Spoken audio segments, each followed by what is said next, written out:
This is Phantom Electric Ghost, and we're live on the air with Suzy Hardy for the first time. Welcome to the Phantom Electric Ghost podcast.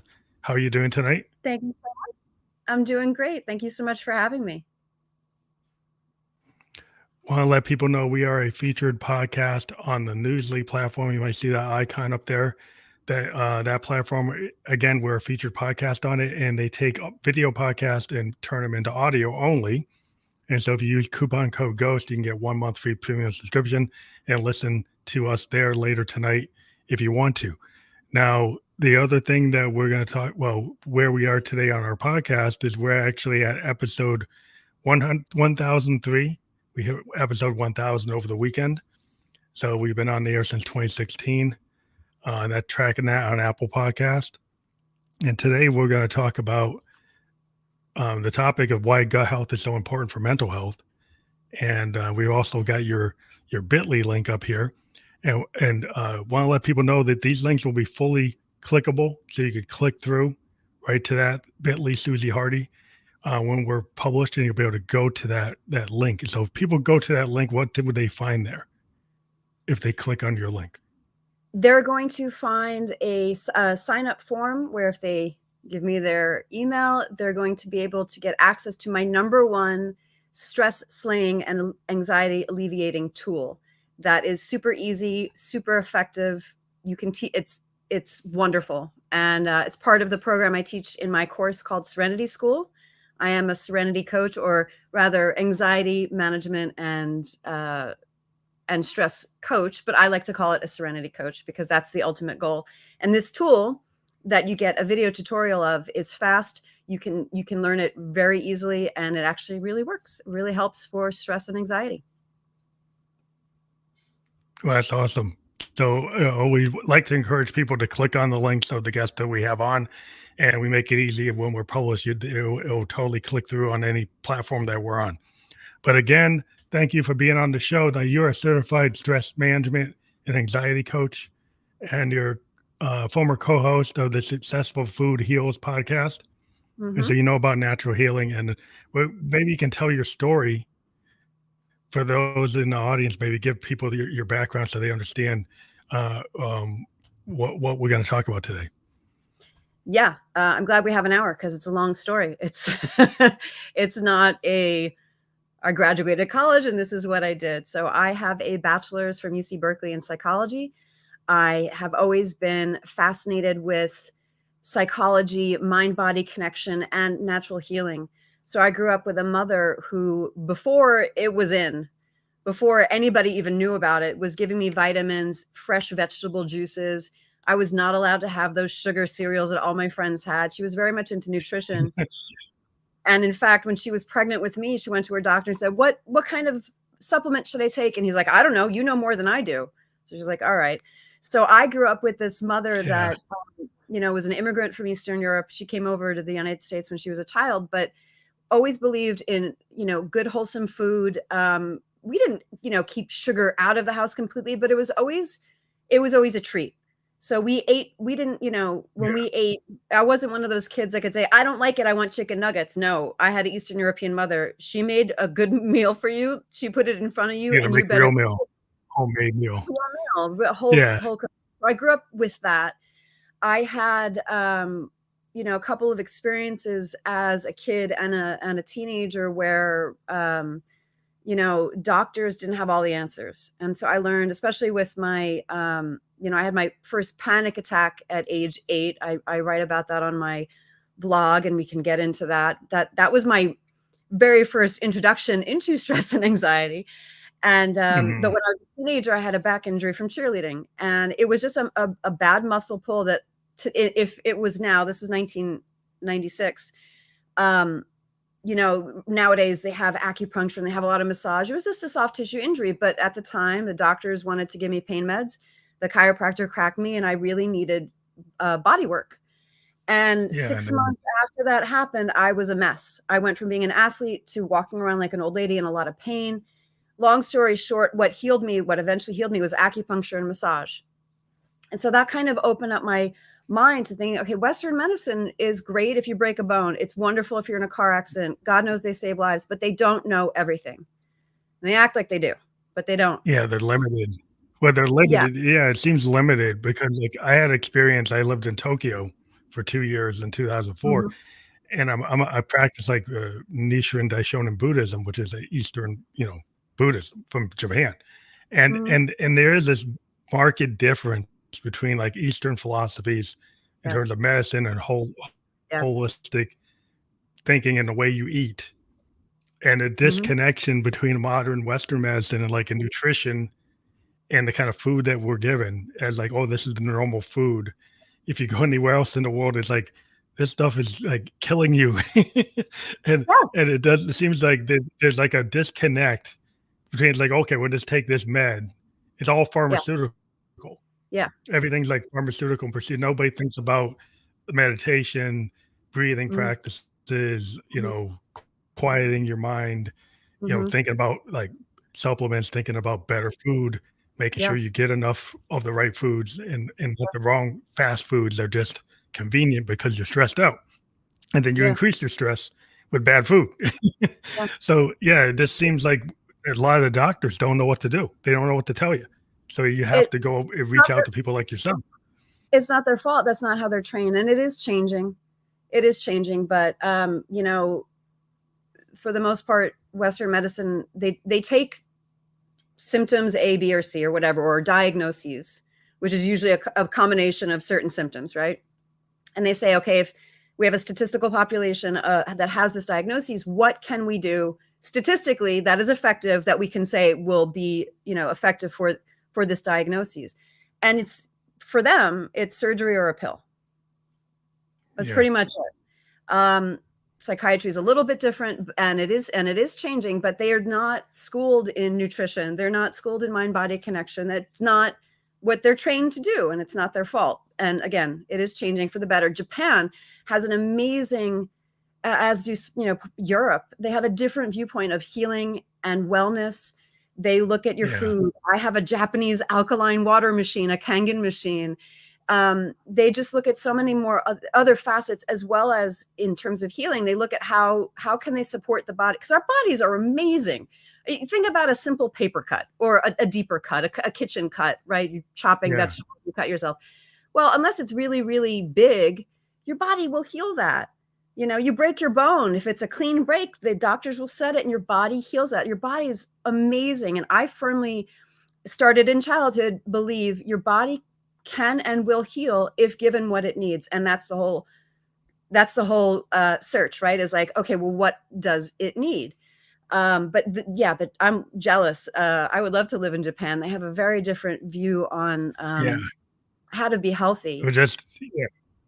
Yeah, man. I just lived there with my daughter, my wife, and we lived in downtown Tokyo, and we were able to shop at Japanese grocery stores and be able to, my daughter went to a Japanese school, and then we got invited over Japanese people's houses and had real Japanese meals Yeah. from a real family, and just the amount of vegetables, Hmm. less red meat, more fish, Hmm. the tea. It's a totally like walking into a convenience store and tons of different types of teas and hardly any Pepsi or Coke. I mean, it's there, but Yeah. there's more tea, more variations of green teas and like tons of different teas. I'm like, wow. And you could get them hot.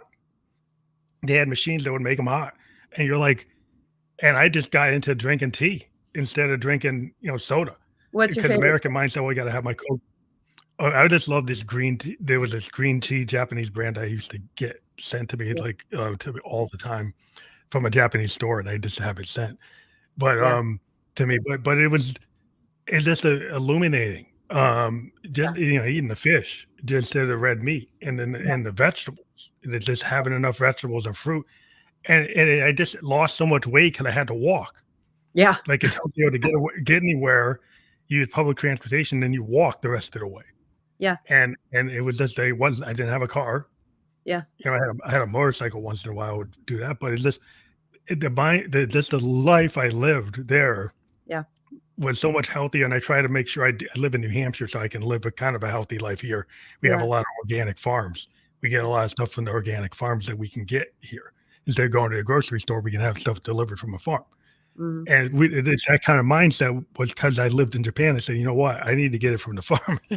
Yeah, absolutely. The closest to where you can actually just pick it and, look, let's just so we can talk about, like, the food in America has added chemicals. Like, again, it is shifting. People are waking up, but like you go to a grocery store, the thing about soda, right? Things have added fats, added preservatives, added sugars in order to be shelf stable, in order for the company to make a product and for it to last a really long time on the shelf so that they don't lose money. Yeah. And I have my own CBD products company. I get it. I made facial care where I was like, I don't want to put preservatives in it, but it has to be lasting on the shelf. I don't know when someone's going to open this. So I get it. But in terms of health, one of the blue zones is in Japan, is in Okinawa, where people live well into their hundreds without disease because of these certain factors where they're eating seasonally, they're eating mostly vegetables and lean protein, not a lot of red meat. They have social connection, they have natural mood, they're still gardening into their hundreds.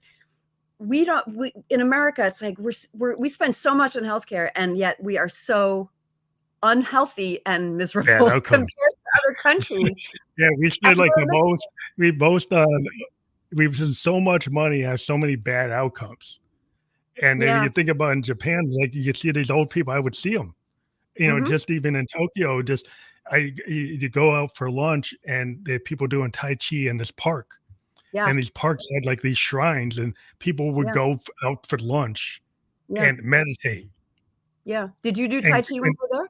yeah, I was doing it. And it's like, it's just a mindset that you start to do healthier. I mean, you could do unhealthy things if you want. You could drink all day if you Sure. want, but I mean, that's like the You extremes, drink right? a lot too. But there was so much, so many things that were healthier practices than Western practices, and I was Yeah. like, I need to get my head around that, and I just like I was there with some other Westerners, and they were always looking for the steak. They were always looking for a burger, and I'm like, I embraced the Japanese cuisine, and I just thought I liked it, but Western people had a certain taste buds; they were stuck on the junk. Yeah. And they just were so addicted to it, they'd be looking for McDonald's. They'd be looking for it. And it's Yeah. like I just embraced for the time I was there. It's like I don't need that. I do that when I'm back home. It's like I want to Yeah. get into what's here. And it's just a Yeah. different, just to be more open. I don't understand Americans that'll go abroad and look for the McDonald's. Like, I lived in Italy for a year, studied abroad there. I went to McDonald's like 3 times probably in the year because I was like, I want some fries or what. But I was in Italy. Like, such good food. And yeah, I don't understand that. I love exploring new cuisines, and especially, gosh, Yeah. Japanese, delicious. But I wanted to get back to your original question because I feel like I just wanted to give you my full background because it all ties Mhm. together. But we can get back to this. I could talk about food forever. That's what I did. I was a co-host of the Food Heals podcast for 4 years, I where saw we that. talked about, huh? I saw that. Yeah. Yeah. Where we so I'll you know what? I skipped a portion. So well, we'll stay there. I was a co-host of Food Heals podcast for 4 years. It was amazing.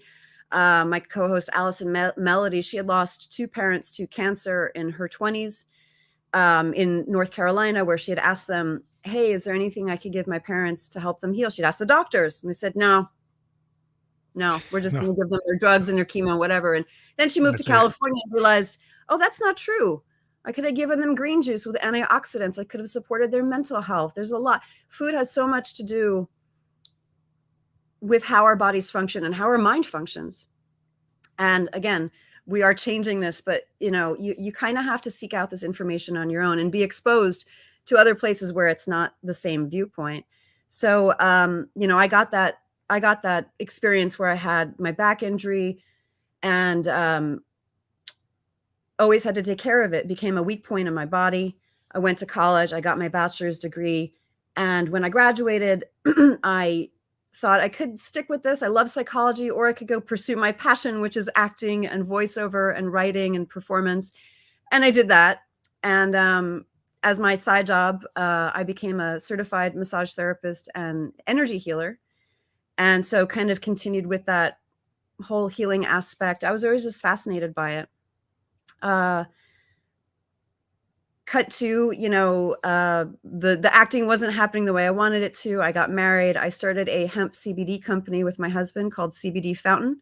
So that helps people's body helps. I'm going to mess this up. It helps people's bodies heal themselves. Mm-hmm. We make cannabinoids in our bodies. CBD is one of over 100 cannabinoids, and it's wonderful. It helps relieve anxiety, pain, inflammation, helps with sleep, helps with appetite, helps with mood, immune system. And I created some of actually all of my products that I created were something that I wanted to be using as a consumer, natural, vegan, organic, if possible. I created my own tinctures. I still had my anxiety. I had my first panic attack at age 8, and anxiety and depression have been like swinging back and forth throughout my life. It was always something that I was ashamed of, that I wanted to hide, I wanted to fix, I wanted to get rid of. And then I realized, you know what? It's a gift. It's my body is telling me something, and it's not a disorder. It's my body reacting to the world. Yeah, And you have to listen. Yeah, you have to listen, right? You have to. That's what people don't realize is they go and they take some pharmaceutical to suppress something, and it's actually your body's telling you something. If you suppress it, you're missing the signal. yeah, And if you use the pharmaceuticals versus something like CBD, but it's so interesting that people were so against CBD and THC and those things because they had all this societal baggage on it. yeah, But you're like, it's closer. It's something the earth creates, right? yeah. I mean, but it's a natural thing. And it seems like maybe, and I don't know, again, the conspiracy, but like if pharmaceutical companies see something that they don't, the people will go to that. Then maybe they were kind of like, well, we don't want this out there because it competes with us. Absolutely. is, Oh, 1 is that million part of it? percent. There's no money in broccoli. There's no money. I mean, there's some money in hemp. There's no money in vitamin C tablets. It's not, it's not compared to something that they can patent and then sell for $1,000 a Yeah, pill or $500 or whatever they're doing. yeah. Um, It's not the money. They can't they- make the money on it. I agree with you there. They're all about money. They're not about Yeah, necessarily keeping you healthy. If everybody was super healthy, they'd be out of business. And so, sometimes you do. Sometimes the pharmaceutical works. It didn't work for me. I had tried antidepressants and I had tried anti-anxiety medication. The antidepressants made me overweight. I lost my sex drive, and they didn't actually really work. I was dating a different boyfriend in my early 20s, and he said, your lows aren't as low, but you're not happy. And I was like, he's right. And then I actually saw yeah. And then you have to take other. Did you have to take other medications for the after effects of what you're taking? Then you're on a cascade, right? Like I you I take did this. take other medications, but they weren't very effective. Like, I wasn't gonna do that. Like, if I felt amazing and I felt like, "Oh, this fixed me," and it worked, I would have stayed on it, but it didn't really work.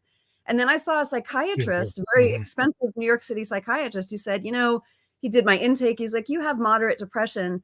For you, honestly, like 3 to 5 times a week of sweaty exercise has been shown as effective as a antidepressant." And I thought, wow, thank you for your honesty. I'm gonna go do that. That's cool. I'm gonna go work out. That Yeah. was unusual, that's what he did. He was a shrink. He's a psychiatrist. He prescribed pills, so I thought, okay, again, this pill is not working for me.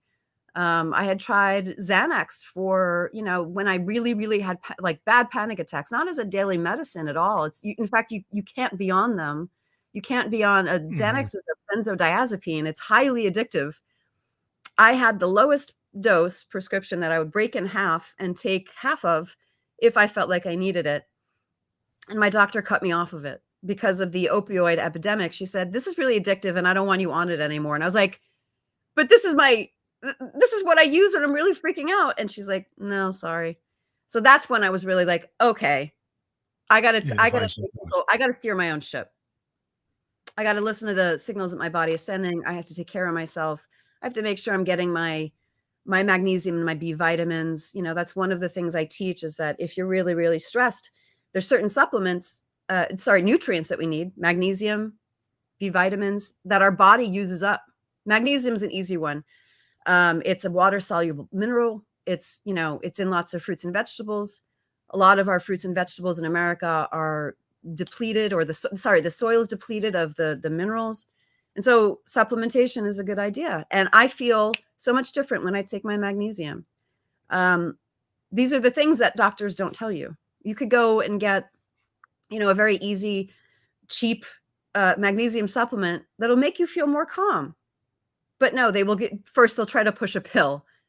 Yeah. Well, paying their college bills Yes. or their office bills.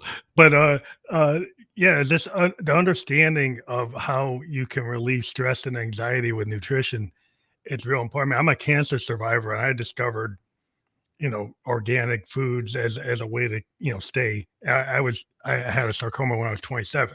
Mm-hmm. I'm 56, Mm-hmm. and I made sure I don't drink, I don't smoke, Mm-hmm. but I also eat a lot of organic food Mm-hmm. and have supplements and mountain bike and hike. And I live in New Hampshire, so I live in a place with like less pollution, Yeah. more trails, Yeah. ability to go hiking and biking. And like you said, like going out, and if I go out and mountain bike, I feel like so much better Yeah. than if I just was sitting around watching a TV. Yeah. And it's just going out on the trail with my buddies and doing that, or hiking or canoeing or something. It just that is like, nature is the cathedral. It just revitalizes me. And Yeah. on top of like the legs of it, like it's not just the exercise. You got to eat, you got to have the nutrition, you got to have a mindset. Yeah. So it's like a lot of people think it's just one thing, but it's like it's a lot of legs to the whole holistic picture, right? It would be a lot easier if it was one thing. It would be a lot easier. I'll admit it. It would be a lot easier if they had a pill that wasn't addictive, that you could be on every day, that made you just feel bliss. But that's not the case. You have to do a lot of things. A bunch of things. I coach a mind, body, spirit approach. It's all of it. You got to support your body with the right nutrition, supplements, water, not soda. You you have to have social connections. You have to foster that, friends and family, hobbies that you enjoy. It can't just be all about work. There's 6 different types of stress: mental, emotional, existential, social. Did I say environmental? I know we're I live. don't think, Sorry, well, guys. maybe. There's 6 It's different okay. zones of stress, and it's not, if you just had a couple of stressors and different ones, you'd be okay. Look, COVID alone, never mind what's going on in the world in terms of wars, but COVID alone was a existential stressor for all of us. Some people died, some people got sick. Yeah. Obviously, our work changed. We couldn't see our friends and family. Life completely changed. That alone was enough to, like, Big send stress. me That's a big into stressor panic. right there.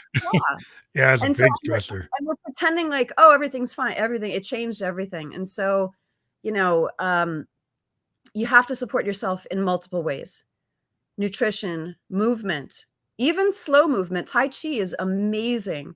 The massage school I Yeah. went based our techniques on Tai Chi, and it is wonderful in terms of if you've had problems learning how to meditate.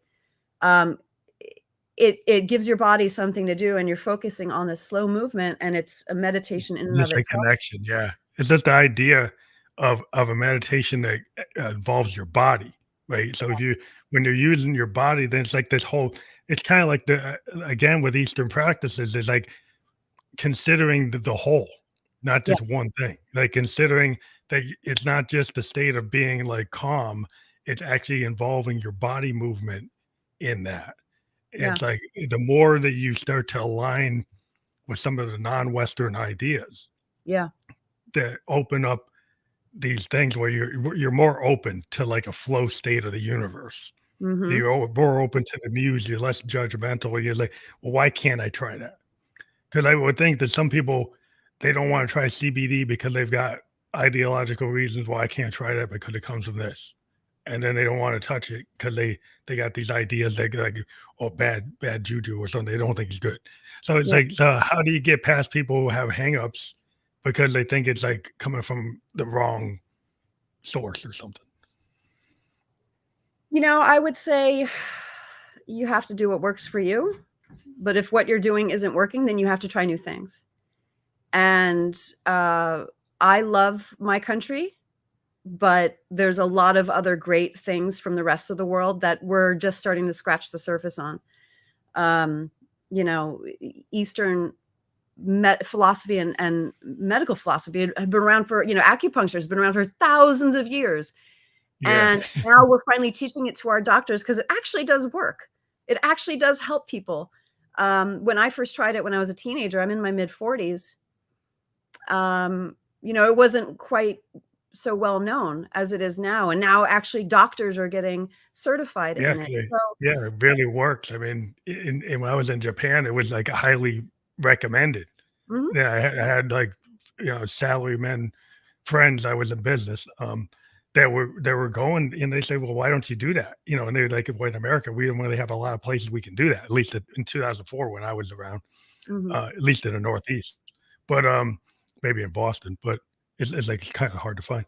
But Yeah. probably more prevalent now than it ever was then. But yeah, it's just the mindset of being more open to things. Like if something doesn't work, then you hit the wall. Where you hit the wall, then you have to start to search.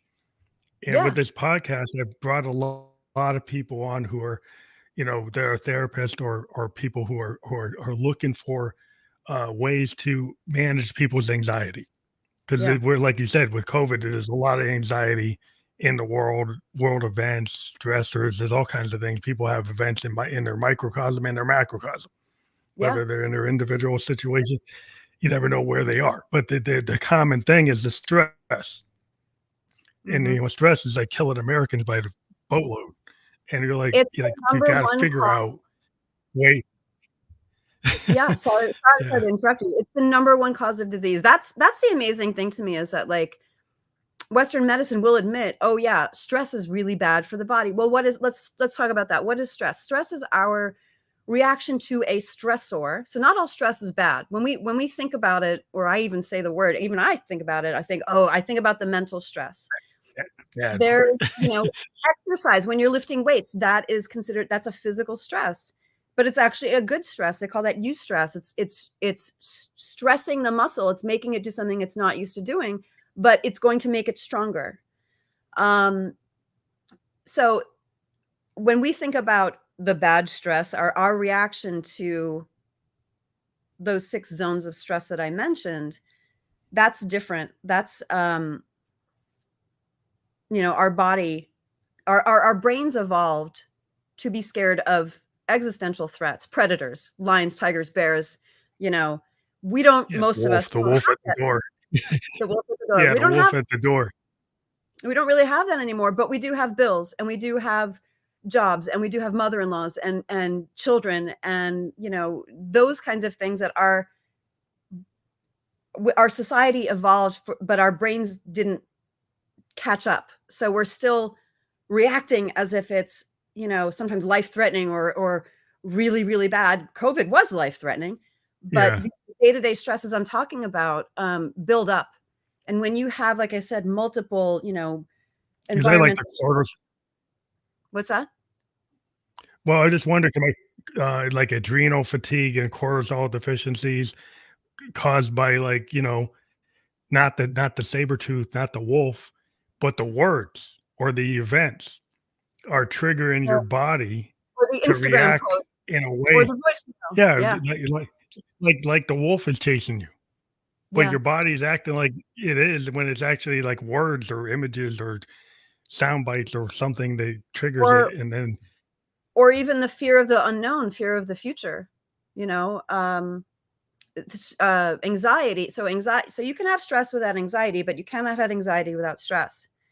And anxiety to me, when I read this once, is fear of the future, whether or a threat, whether known or unknown, whether real or imagined. Your body, mhm, your mind is amazing, and your body reacts to your mind and your thoughts, whether they're real or not. thoughts. So I'll give you an example. Close your eyes. I'm going to close them with you. Imagine biting into an ice pop. like biting into like that coldness, that like iciness. I get chills. My body is reacting. I did not bite into the ice pop, but my body reacted as if I did. Yeah, So we your can do this imagination's with, powerful. yeah, we can do, and our body responds to it. Um, our body will respond to our fears of the future, whether real or imagined. And trust me, there's plenty to be afraid of right now in terms of political upheaval and change and AI and COVID still going.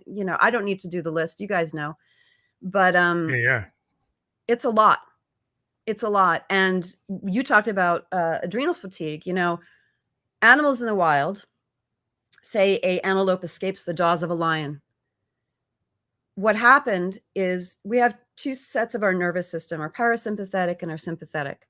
Our sympathetic is our fight or flight system. When we sense danger, some of our cortisol and our adrenaline surge so that we can run away from those predators, because that's how we were wired. That's how we evolved for hundreds of thousands of years, because that was really the only danger, is predators or fire, things of this nature. Well, this still happens when you say you get a voicemail, a nasty voicemail, or a text, or you see something on the news. You still have that flood of cortisol and adrenaline, but there is nothing to run away from.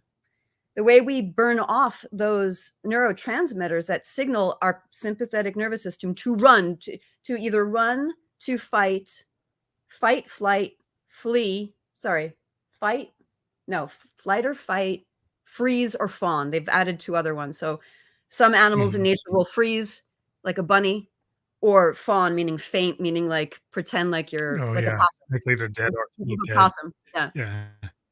Well, we don't have, sorry, I digress. So antelope escapes the jaws of a lion, gets to safety, maybe is a little cut up, gets to a safe spot in the forest and begins to shake. Literally shaking off the chemicals of stress. This is where the parasympathetic, the other half of our nervous system, which is rest and digest or feed and breed, kicks in, and it's our relaxation. It's our vagus nerve that you may have heard about. Like, our vagus nerve connects our brain down to our gut to relax us. So that we have one that brings us up and one that brings us down. But if we're constantly engaging our sympathetic and just stress, and we don't give ourselves that chance to shake it off, that chance to rest, we reabsorb cortisol through exercise and sleep. So if you're not exercising and you're having crappy sleep, your cortisol is going to stay up there. And then your adrenals burn out because they're constantly being used. They're constantly being used, and you're never getting to reset. And so this is what I try to teach people in my Serenity school. And I've taught myself. It's the program I had to teach myself when the pill wasn't enough. And there were still stresses and still anxieties. And Oh, yeah, and you couldn't get it anymore. Yeah. Yeah. Well, I didn't even use it that often. Like, you gotta be able to shake it off. Yeah. Yeah, But and you found a technique to shake it off. That's where you've been able to figure out. There's a bunch of techniques that I use. Some are physical, some are just like mental meditations. There's a few techniques that I teach in the class, and then like we address everything from that mind, body, spirit perspective. So the first thing I have people do, and people can do this when if they're listening, you cannot heal anything unless you bring, they say sunlight is the best disinfectant. You have to bring all of these things to the surface. For me, when I had my anxiety attacks and my general anxiety, I was very ashamed of it. It was something I wanted to hide away. I wanted to push away. I wanted to just pop a pill. That would have been so much easier. But the shame didn't help. So then I was feeling badly about feeling badly. And, if you knew how many people, I'm sure everybody can imagine, but so many people are dealing with stress and anxiety these days. It's quite normal. And I find it funny that doctors will say, "Oh, you have an anxiety disorder." This is your body again. We've said this already. Your body is giving you signals that something is wrong. Yeah, and whether it be you're thinking about you're being negative, negative thinking, or you actually have real stresses that you need to either, change, or at least realize there's a lot of things we cannot control. That's a lot, that's all the existential, the war, like we have very little control over that. But what I teach people is focus on the things you can control. your diet, your environment, your home. And this is the very first thing that we do is we list out all of our stresses and anxiety triggers and then tackle them one by one. It's interesting you mentioned about the gut. I want to know more about like the connection between your gut and your overall health and in relation to like the anxiety. I think a lot of people don't get like they don't listen to their body, right? Like if they're having a Mhm. lot of issues in their gut Yeah, and looking for some pharmaceutical solution and they're not understanding like the stressors that we were talking about yeah, and they're not finding a way to find that peace, yeah, through some kind of meditation or some kind of, you know, other process, yeah, then they're kind of not gonna really solve the issue because they're kind of going at it in the wrong way. yeah. So the first thing to know is that in utero, when we form as zygotes and embryos, is we start out as, one cell, then two cells, and then continues to multiply and multiply. And then cells start to differentiate into skin tissue, brain tissue, gut tissue. The cells that start out as what becomes our brain and central nervous system are also the same cells that become our gut, our digestive system, mainly our intestines, and stomach. And so that's why when people say trust your gut, they are actually linked. Now, it's almost called the second brain of your gut. Your gut is always Mhm. right. Your gut is like, I've had this happen so many times, especially when I was living in New York City. It's like, you think, oh, I'm going to turn down this dark alley. No, no, no. Your gut's like, no, don't do it. You got to listen to it. Your body always wants to keep you safe. Your body is always acting as if something is going to kill us because for many hundreds of thousands of years, something was. Well, now we're lucky enough. We don't have as much famine. We don't have as much, we don't have predators, most of us. But, but the gut health is super important in terms of our mental health. So the vagus nerve, the part of the parasympathetic system that calms us down, is connected through the neck from the brain down into the gut. And the gut is where we make many of our neurotransmitters. I wrote this down because I wanted to be specific for you. 50% of our dopamine is made in our gut. 95% of our serotonin is made in your gut. For those of you who don't know what these are, the way our nervous system works is it's actually there's nerve cells, and they're actually not connected all the time. They're actually quite brilliant. They're these little, like, the cells themselves are able to transmit electrical charges, and that's how I'm talking to you. That's how we move. Um, and they're not connected all the time. They need neurotransmitters to make that charge go.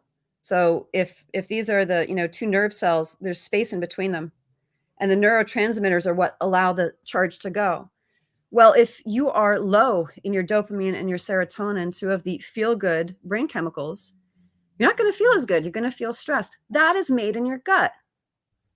Now, back to what we started with. If you are eating junk, if Yeah, you yeah, are eating sugar, a lot of caffeine, processed foods, fake cheese, if you're not eating whole foods, I'm talking about, like, hearty grains, vegetables, lean meats, proteins, fish. If you're not getting essential fatty acids from, say, salmon oil or flaxseed oil, your gut is going to be damaged. There's a big thing about leaky gut syndrome, mm, where the cells of the gut are constantly turning over much more rapidly than in the rest of our body. And there's a way to keep it healthy. Sorry, I could talk about this forever. I'm feeling like I'm all over the place. There's a way to no, keep it it's healthy, good. and there's a way to damage it. And eating bad food, Yeah, also taking antibiotics, damage that microbiome. So in addition to these cells turning over all the time, we have, I forget how much it is. It's a lot. It's a few pounds of, like, bacteria in our gut, which is kind of gross to think the about. good But or the good bacteria, right? the good bacteria actually helps us digest. If we don't have that good bacteria, we're not going to digest as well. And I had something recently called SIBO, small intestinal bacterial overgrowth, that affected my ability to digest. Mm, And it has real ramifications upon like just also being painful and not feeling good, not being able to. I wasn't able to break down my food. I finally fixed it by taking digestive enzymes. That's all I needed to do. But, Yeah. it's very, very important for us to have good digestion, to be putting in good foods, and then also feeding. So this good bacteria versus bad bacteria. If you have done antibiotics, that wipes out all bacteria, good and bad, but then you have to replenish the good. So we do this by taking probiotics. Those are actually like, and there's Oh yeah. there's actually many, many, many Yep. strains, I think hundreds of Yeah. different strains of probiotics. You find these in, so you can take supplements, but in yogurt, in kefir, in fermented foods, in kimchi, in pickles, in Yeah. I love kimchi. I love kimchi too. It's so good. Yeah. So these are the types of things that you want to address, especially if you've taken antibiotics ever, actually, because you cannot have enough good, but you can just continue to replenish your good Yeah. bacteria.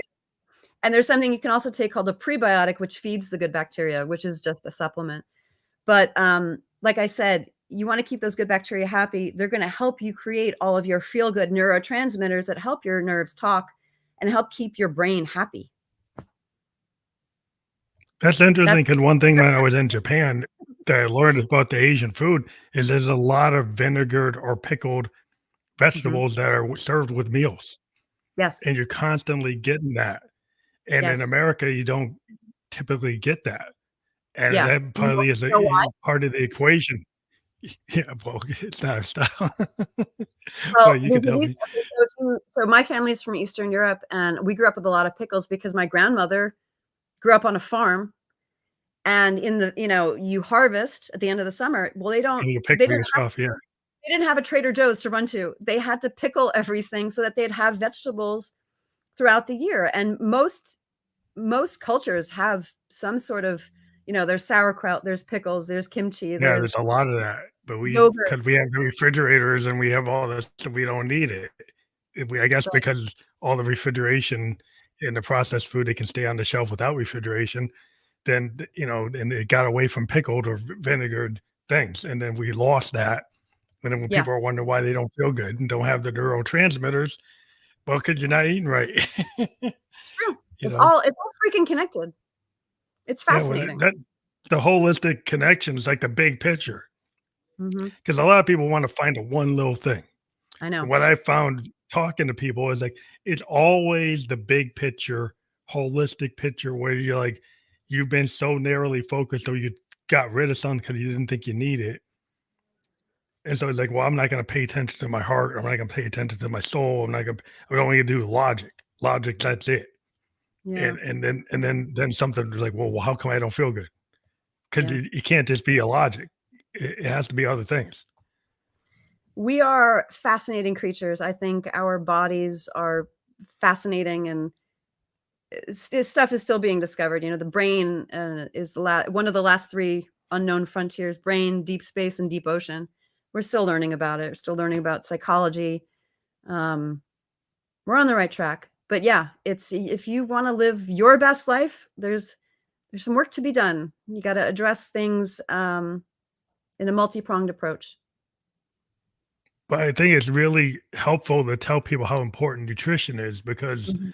like, if you don't have that good gut health or overall nutrition, it's like the foundation. Like when I had cancer, when I realized, at 27, after I fought that, like that I really needed to take serious nutrition so it wouldn't come back. Yeah, And I've tried to be on a path to stay that way, and I've done it, so far. But it's like a lot of the kids I was hanging around with when I was 27 is like, well, why are you doing that? Or why are you eating this organic food? Or why won't you drink the soda? Or why won't you do this? Well, mhm, I kind of learned something. And I guess, because you hit the crucible moment, and he's like, well, I better do something. yeah, But some people like until they hit it, they won't do it. But it's like sometimes it's like it needs to be part of your life, not at the moment that it's a crisis. You yeah. kind of have to have a good practices, right? Then not just at the last minute. Marianne Williamson is someone I love, and I've heard her speak many times, and I've read her books, and she says, we can learn through pain or we can learn through joy, but most of us learn through pain because we don't make the changes in joy. It takes something for us to really, face up to, for us to make change. And I'm very impressed with how you took care of your own body and healed your cancer. That's amazing. It's just it's hard work and it's incremental. It's like it wasn't like, oh, a 12-step program and I'm done.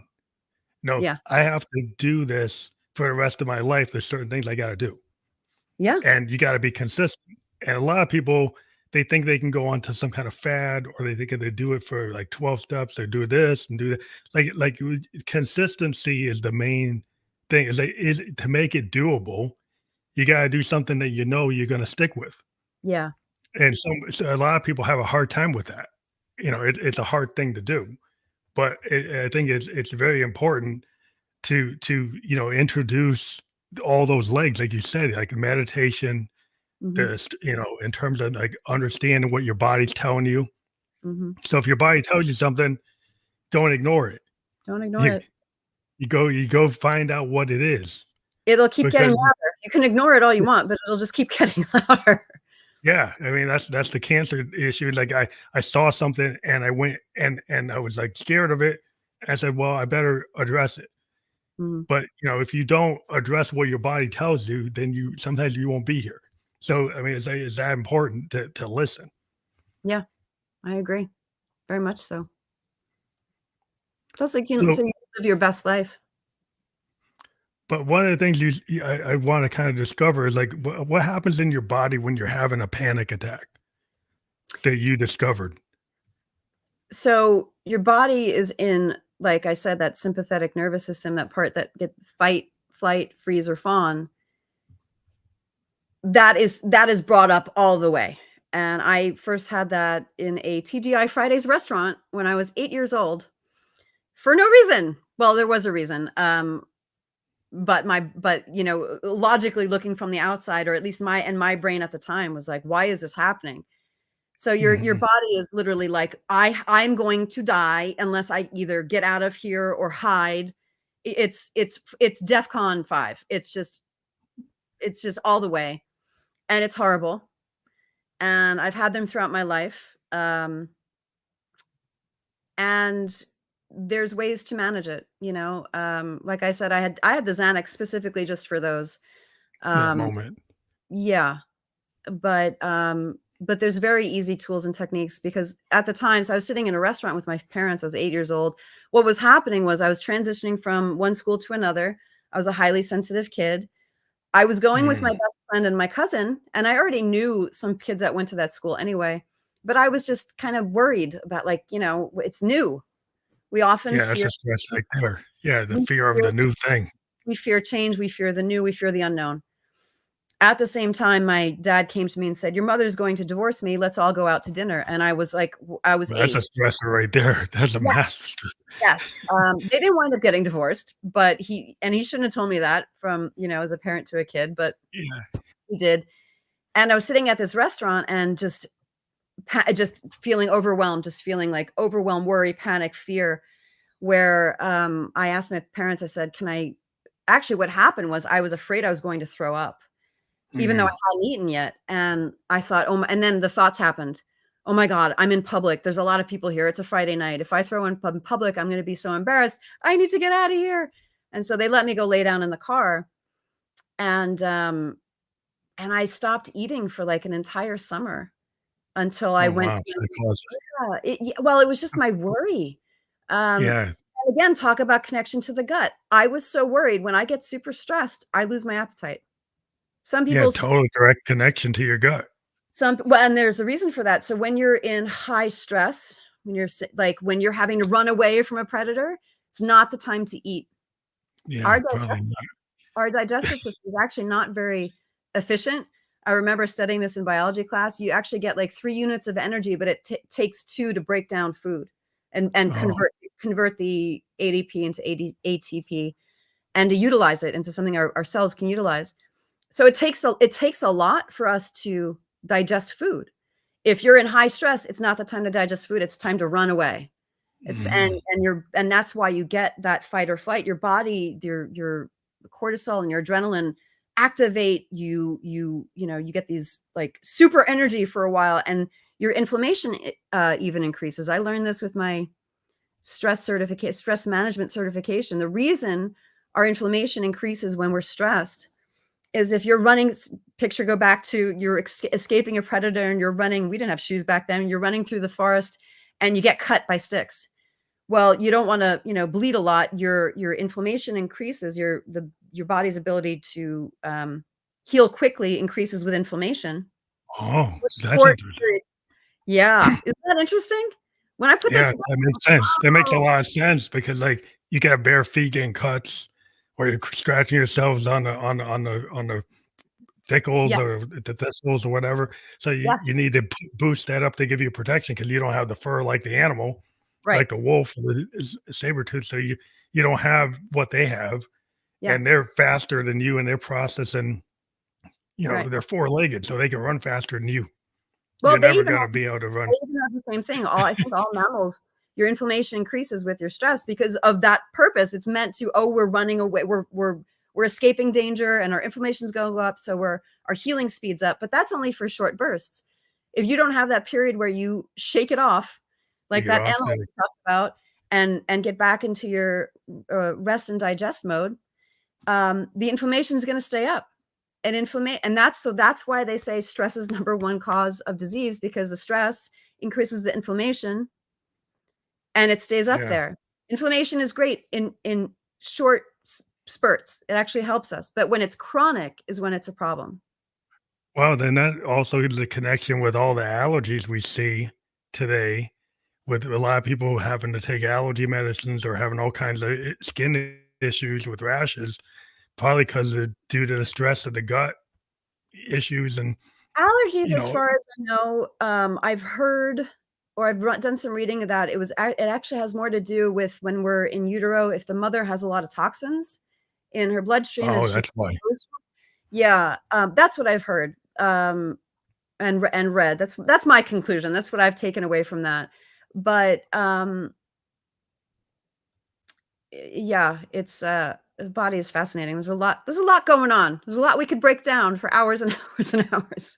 Yeah, it's just really super interesting because a lot of times there's so much convenience, but if you really think about it, it's not very convenient to be eating that junk and then triggering the stress, and the stress is like the biggest killer. So like you're not getting the neurotransmitter nutrients because you're not eating the junk, and then then you can't feel good. Then you're going and compounding things by taking prescription drugs instead of solving the core issue, which is the food, right? And then people say, "Well, I'm too stressed out to cook. I'm too tired to cook." So then it just compounds. It's like you get stuck in a cycle. It's like, well, I'm not feeling good, so I go get the pizza. I'm not Yeah, feeling good, so I go get the junk food. yeah, So, but then it's just like you're gonna continue not to feel good because that's not it's a short term thing. It makes you feel happy for eating that junk, but you're not really solving it. yeah. It's a cycle. And the best way to handle that is to plan. Like if you really want to change, taking diet as an example, or even anything about your life that's stressing you out, it's like you list it out and then you plan. Okay, you want to change your diet, you want to eat more healthfully. Well, but batch cook, or get, there's so many home delivery systems that I've done them where they deliver the ingredients, you chop it, it's cooked in a half hour, and it's a lot healthier than fast food. That's for sure.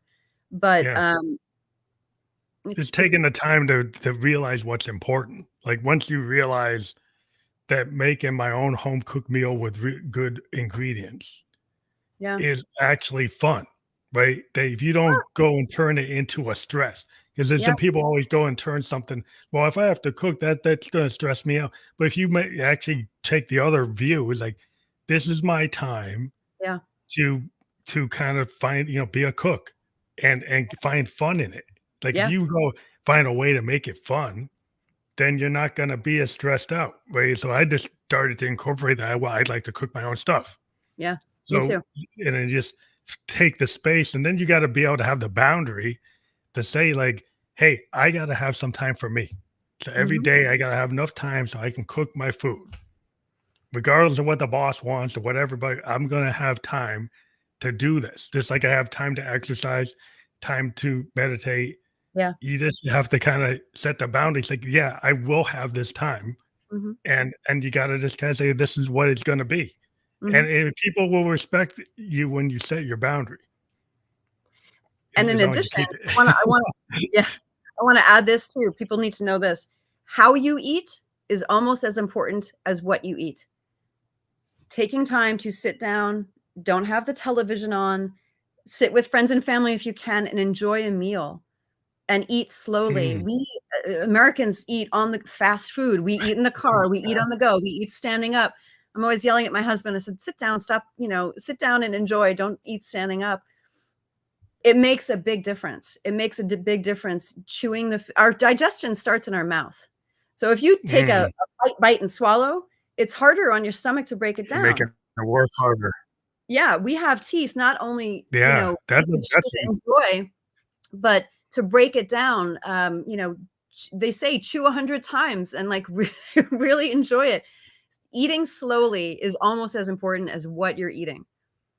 So, that's really informative because I think a lot of Americans aren't really taught, in school. No, the parents don't teach. Nobody teaches them, and they don't really 'cause we're all understand. You know, stressed out. there's like there's some like standing up. Everybody's standing up eating some donut or bagel or whatever, Yeah, and not understanding, like you're saying, like sitting down and being in this, like, okay, this time to eat. It's not time to be on the phone texting my boss and he's saying, "Where's the report?" yeah, That's probably not something I should be doing when I'm trying to eat, no. because it's gonna knock my stress level up when I'm trying to eat. Yeah, yeah, and again, that's a time where you can you said it earlier, it's setting boundaries, like, we're not machines, and we shouldn't be machines. We need time to rest, we need time to sleep, we need time to play, we need time to eat, we need time for social interaction. It's life is not all about work and efficiency. How boring and how horrible would that be? Um, Eating for me, it sounds like for you too, is such a pleasure. Um, I love making my own food, and yeah, sometimes I don't have the time to do it. I enjoy eating out too, but I make sure that it's good food that I enjoy. I change it up, and I make sure that I'm getting all of my nutrition. I am changing up the proteins I eat. I'm changing where I'm eating. I'm changing. It's such a pleasure in life, and it's something that like Europeans for sure do very well compared to us. And Yeah, when I you try think to about take a page yeah, from them. yeah, when you think about, like, all the different foods that you can get from all the different European countries and the amount of preparation that goes into the meals, because it's important to actually have those ingredients and take the time to actually cook it, right? Mhm. And to actually make the meal, to make the dish. And Yeah. we just kinda slap things together. "Oh, just give me a hot dog, just give me a burger, give me something I can put in a bun and run," to get on the train, to get on a plane, to get in my taxi, and then nobody's thinking about, like, "Okay, that's convenient, but is it a convenient way to the exit Mhm. of the world?"